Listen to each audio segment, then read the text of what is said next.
Good morning. Welcome to day 7. That means we're officially halfway done, which is a little sad, I suppose, of the 43rd edition of the Toronto International Film Festival. My name is Kiva Reardon, and I'm one of the programmers at TIFF.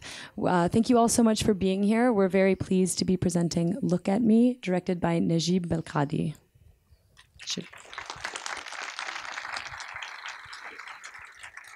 To begin, we would like to acknowledge that today's event is taking place on the treaty territory of the Mississaugas of New Credit and the traditional territory of the Haudenosaunee, the Anishinaabe, and the Huron-Wendat, and we are grateful to have the opportunity to work in the community.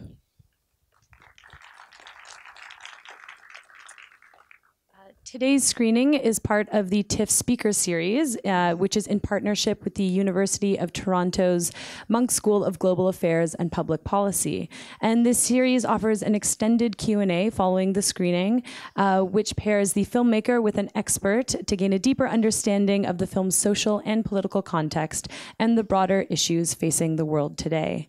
In this case, we'll be talking, of course, about Look at Me, which is a story about a man torn between two countries, 2 lives and 2 families, and ultimately having to make a crucial decision about the kind of man that he ultimately wants to become.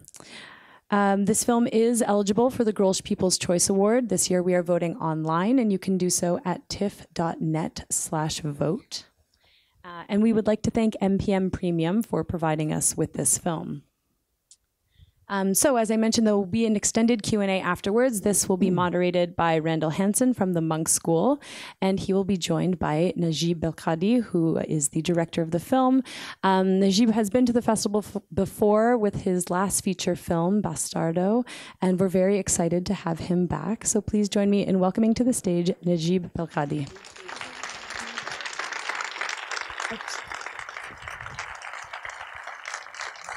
Hi. Hello. Well, thanks for being here. Almost full house. It's great. I'm very happy to be back. Thanks, Kiva, for selecting the film. Thanks for the selection committee and this beautiful audience. What else? Well, I brought with me my main actor as well, Nidal Sadi. Please join us.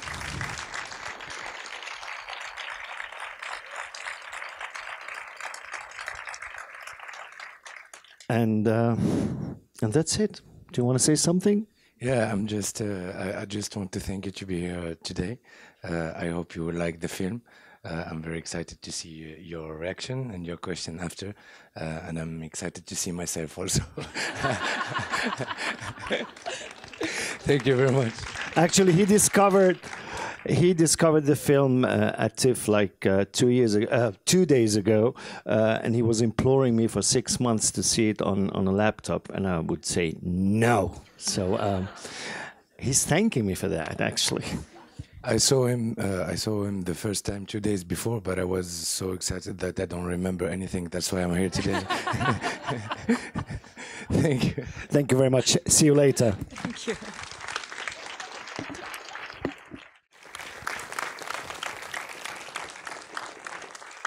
My name is Christoph Straub, and I'm the Senior Manager for Adult Learning here at TIFF. It's my pleasure to welcome you to this conversation as part of TIFF's Speaker Series, which brings filmmakers together in dialogue with a subject or regional expert on the themes of the film.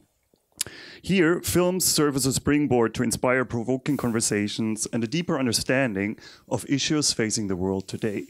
I think we'll have an amazing discussion now. We'd like to thank the University of Toronto's Munk School of Global Affairs and Public Policy for partnering with us on this initiative, and thank you to the scholars for dedicating their time and their expertise. We invite you to join us year-round here at TIFF by Lightbox for similar talks programs like Real Talk or Books on Film, which provide opportunities to learn more about classic and contemporary cinema. Today, it's our pleasure to welcome director Nejib Belkadhi and Munk School speaker Randall Hansen to discuss Look at Me. Randall Hansen is the interim director of the Munk School of Global Affairs and Public Policy and is an expert on migration and citizenship, eugenics and population policy, the effect of war on civilian populations, and European affairs. Please join me in welcoming Nejib Belkadhi and Randall Hansen.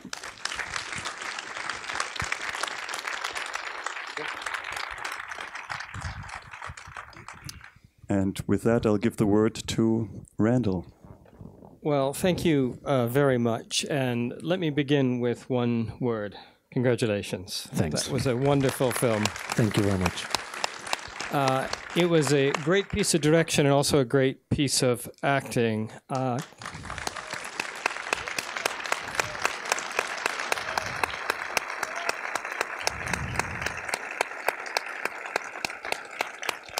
To Mr. Sidi and to the director, I began by hating Lotfi and I ended the film by loving him. So that says it all, I think. Let me say something very briefly about the context before we go on to questions. And I'll speak to the French context rather than the North African, because I know less in that case.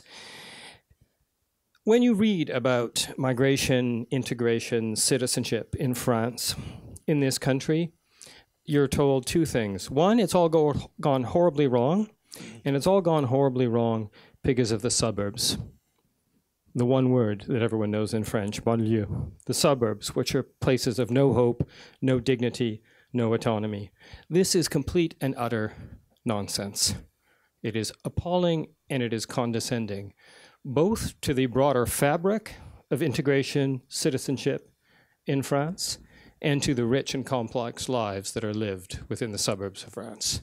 So I encourage you to ignore the English language literature entirely, it won't get you far, and to visit France, and to leave the center of Paris, the center of Marseille, and to move on to the outer areas. And with that, I want to go on to my first question. When this is discussed in the press, it's very much discussed as a story of a man between two worlds, between two cultures, between two languages.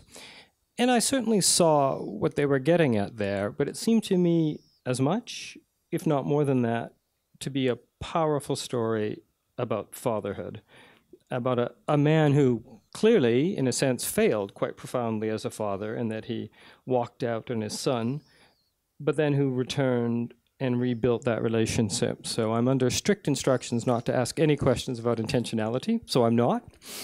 But I'd like to ask you, when you were coming up with this idea, when you were doing this film, how much were you thinking about fatherhood? How much were you thinking about issues of identity? Both. Okay. I think this idea came from my relationship with my father, who died like a year ago, and I'm not autistic actually. He wasn't. But our relationship was a very special one, and was a very conflictual one as well. So I think I was ready to talk about my relationship to my father through this story, and it has nothing to do with the story itself.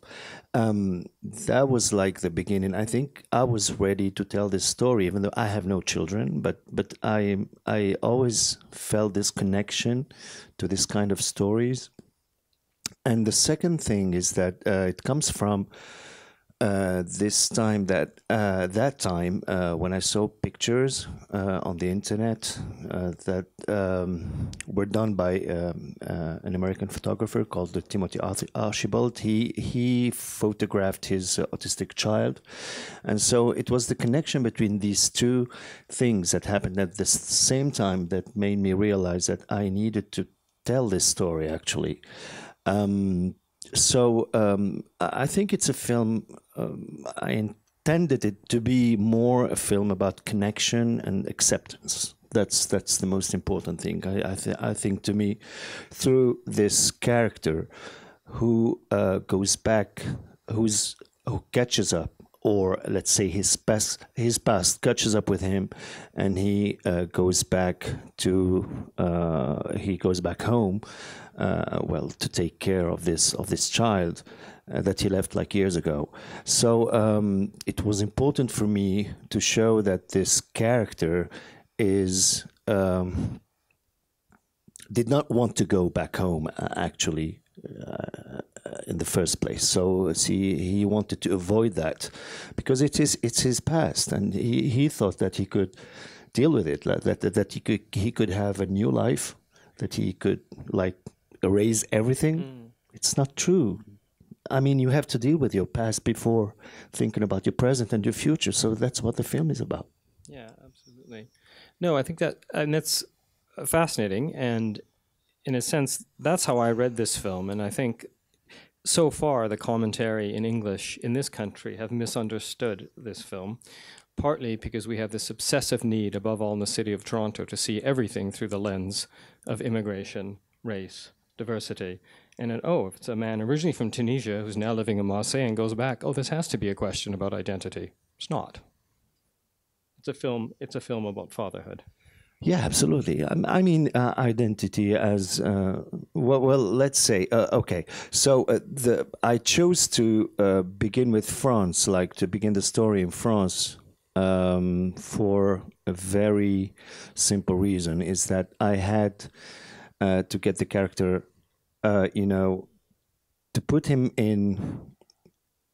Okay, let's say to begin this story with him being in another part of the world, like not and the closest one to Tunisia is France, because because of the past, and the history and everything, because we've been colonized by the French for 80 years or something. So that's I mean, culturally the closest probably country to Tunisia. So there's always a link between us and our sons who go to France. So that was important for me to put this character in that position where he left everything.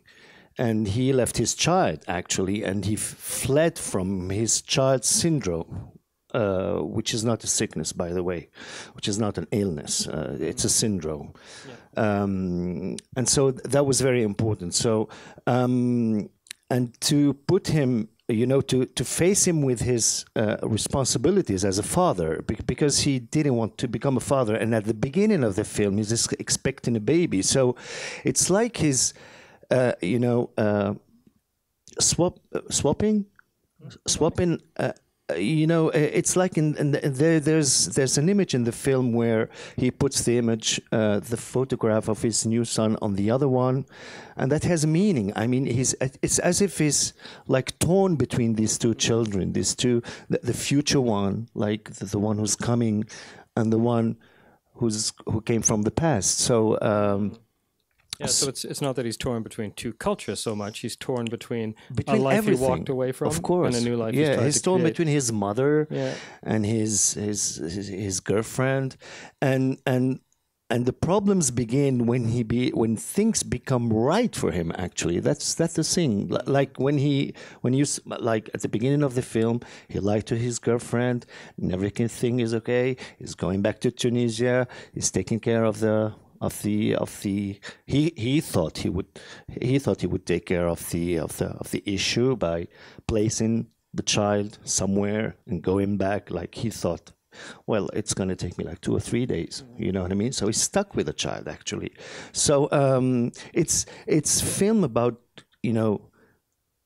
being in that position where like this character, he doesn't know where to stay and where to stand, you know what I mean? So it's like that.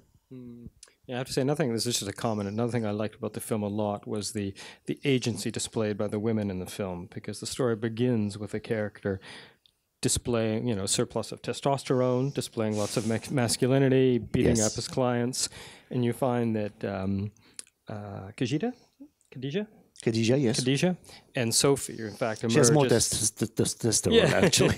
They emerge as... She's more manly than him, I think. More powerful characters. They emerge as extremely powerful characters. Let's move on to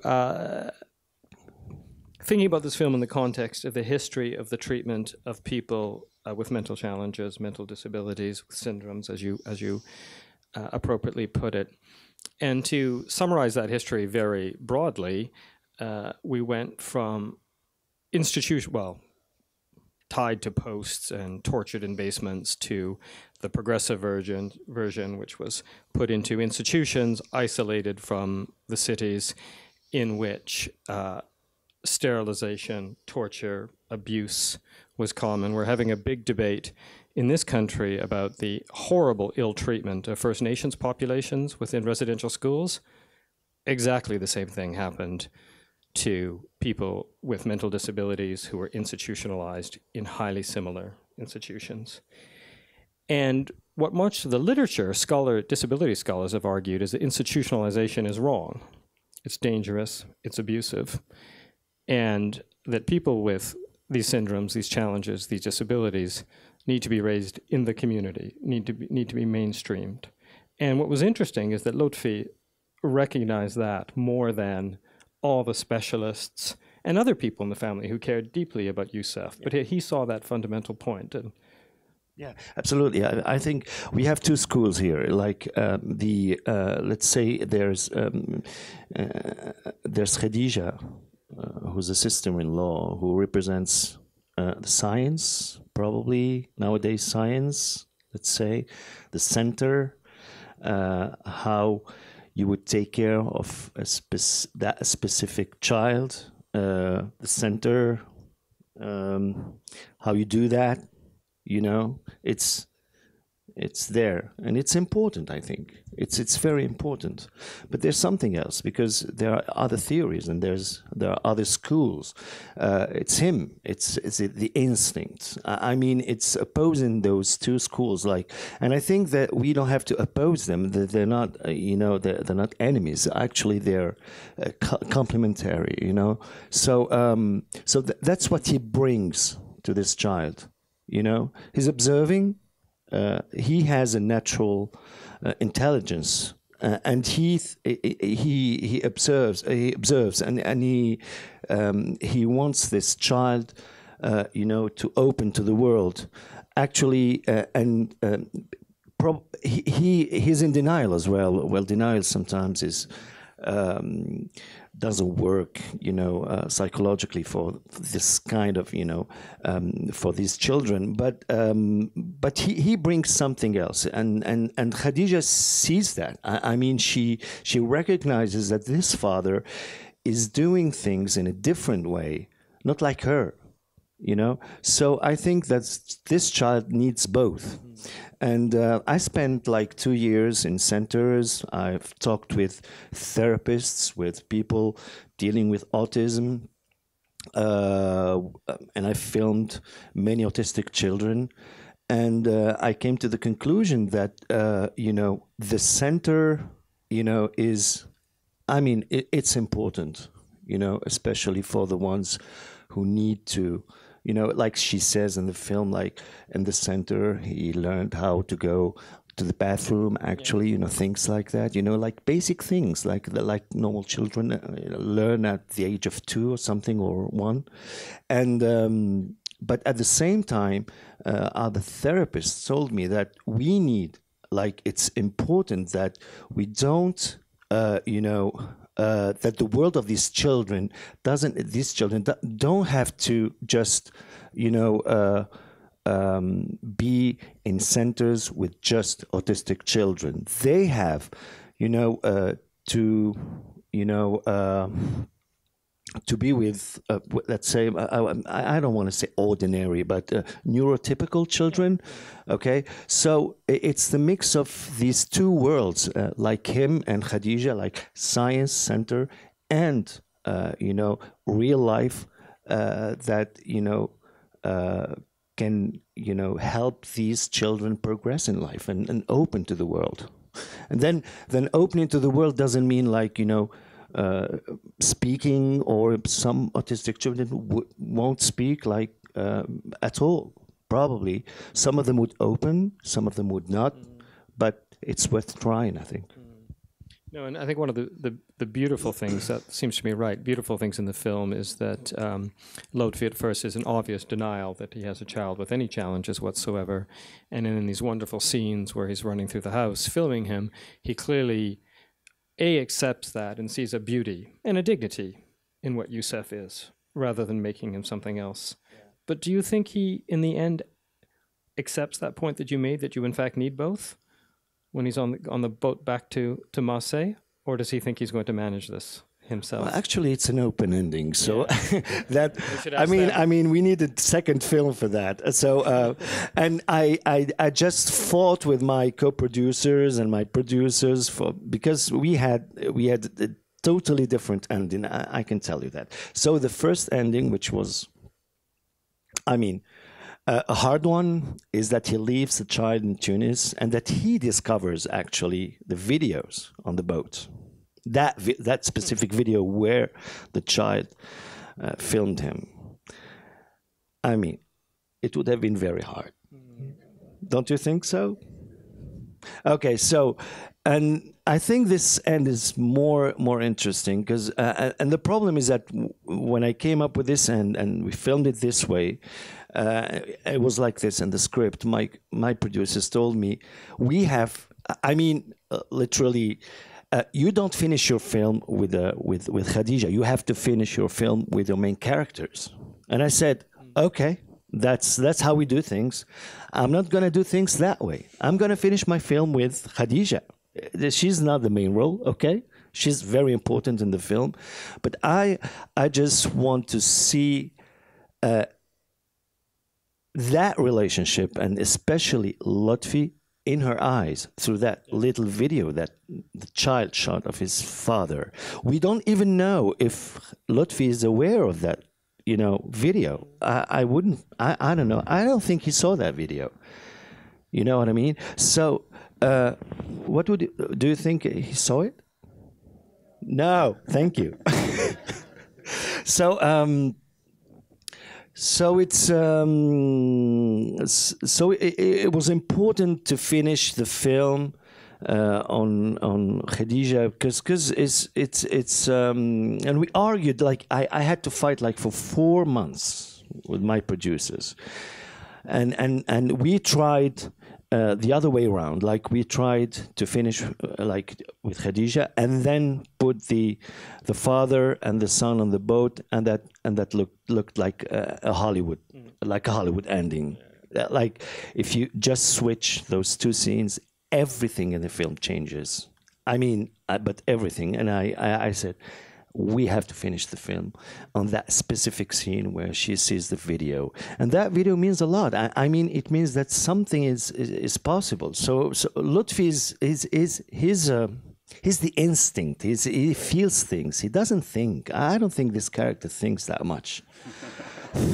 Sorry, Dilal. Yeah, I think, but and that's important. I think sex comes from that, and we came from that. I think it's very important. That's the origin of everything. I think instinct. I've never been to a cinema school before. I did an MBA actually. I'm not supposed to be here. And it's my instinct that drove me to cinema, and I'm doing films, and I learned I'm a self-made man. So I'm like you. See, like your character, sorry. Yes, lest we forget. Yeah, no, I thought that tension and ambiguity at the end was excellent.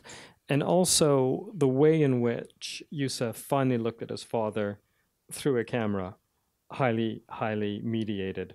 So in the end, that which he wanted most to be looked at by his son, he sort of got it and sort of did not.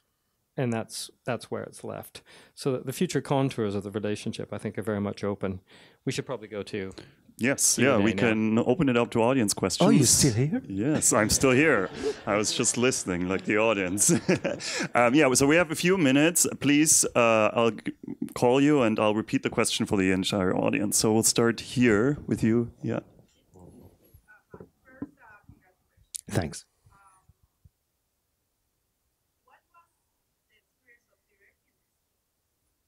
What was the experience of directing the kid in the film? This kid is amazing. I'm going to talk about how we did cast him. So when I spent like 2 years working with autistic children, filming them, talking to therapists, reading books, articles. The most important thing for me is to avoid that clinical side to the story. So I didn't want to talk about that. I was more into that kind of relationship, but still, I mean, the boy is very, very extremely important. We even thought about, putting him like aside or in the background, like in the film, and to be focused on the characters, but I don't think that would have worked. So anyway, he's one of the main roles. So I was thinking to myself, where am I going to find this boy? So I even thought about, hiring or working with an autistic child, that would have been really risky for the production and even for the film itself. Like, people would be asking, how did you get, an autistic child to work in a film? You know what I mean? So anyway, so it was very difficult. So we did like two castings. I was in charge of the autistic children casting sessions, and my first assistant of the neurotypical ones. And so there's this one day when this little guy, comes with his mother. We found him through Facebook, actually. Thanks, Mark. And he came to, and I talked to him, and he was like very smart, very intelligent. He got it right away. I prepared a little film of a child that I, filmed in the center. And the character of Yusuf is really inspired by that child, all that thing with the eyes and the pictures, I saw that. I mean, those are real things inspired by a real character. I showed in the film that little footage, and dealing with children is very difficult because they tend to imitate. They don't act. I mean, that's the difference between children and adults. But he was acting, actually, and he got it. And he was amazing. So I filmed him, and then I saw the footage on the way back home. He gave me goosebumps. I cried. I called my assistant. I told him, we're not looking for the child anymore. He told me, well, you never know. Well, he's here. Let's. I said, no, it's him. When it's him, it's him. You know that. So afterwards, we had to work with him on. It was difficult because he had everything. Like he was there. He got it. He had the character in him, but we had to work on the way to move. The way he would sit on a chair, or that was the motricity. It was very, very important. That was the first thing, and then we had to take out all the. Sometimes it could get, he could go back and forth, from the character to himself, So we had to get him really focused. And on the set, I had just one word. I would say to him, Yusuf, back to your character, and he knows what I'm talking about. Dans ton personnage, in French. So and the other thing, the most important thing was the couple. I mean, him and Nidal. So they got along so well. He became like a second father to him. That was very important. So they're the best friends in the world.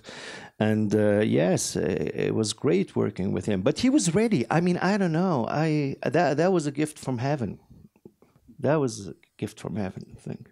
Yes? Great. Yeah, you? How old is he? When we shot, he was 8, 9? 8. 7, 8? Or? 8, now he's 9. Yeah, he's amazing, I know. I've showed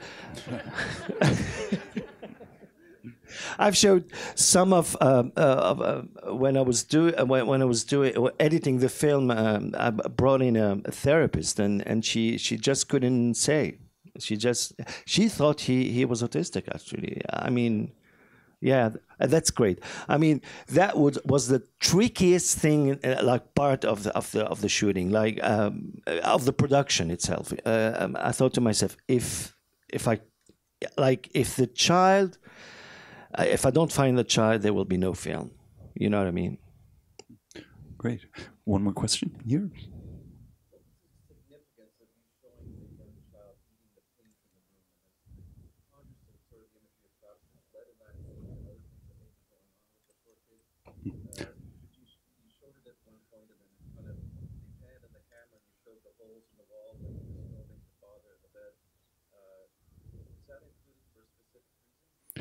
Question about the significance of the child eating the paint of the bedroom walls. Okay, so when I wrote the film, I just wanted to show things and not, you know, put comments on them. You know what I mean? And that scene is part of many other scenes that describe the behavior that we might find strange, bizarre, you know, with an autistic child, but which is, you know, because every autistic child is different, you know.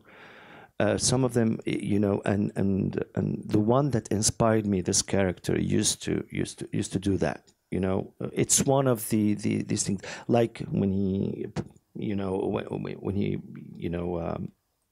His problem with the eyes, you know, in the pictures, and all of those for me were, you know, just, you know, those parts were important to define the character, because he doesn't speak, because he is nonverbal actually, and I needed to show how, you know, odd and bizarre to his character, all this world. You know, all this introduction, like this introduction to this child's world, can be, and it could be violent, because there was this, you know, it was violent at the beginning. You know, he wouldn't accept that father or that person that he doesn't know. You know, so it's I mean, it's part of his world. It's part of his, you know, of the way he is. I didn't do it for a specific reason, like you know. The paint itself, you know, it's part of the world of this child. You know, he eats paint, he does things. You know, he pulls out eyes out of the clown. You know what I mean? But I mean, when you see the character, I think the sum of it is important, not the parts. Unfortunately, that's all the time we have. But thank you so much, Nejib. Thank you, Randall. Thank you very much. Enjoy the rest of the festival. Thank you.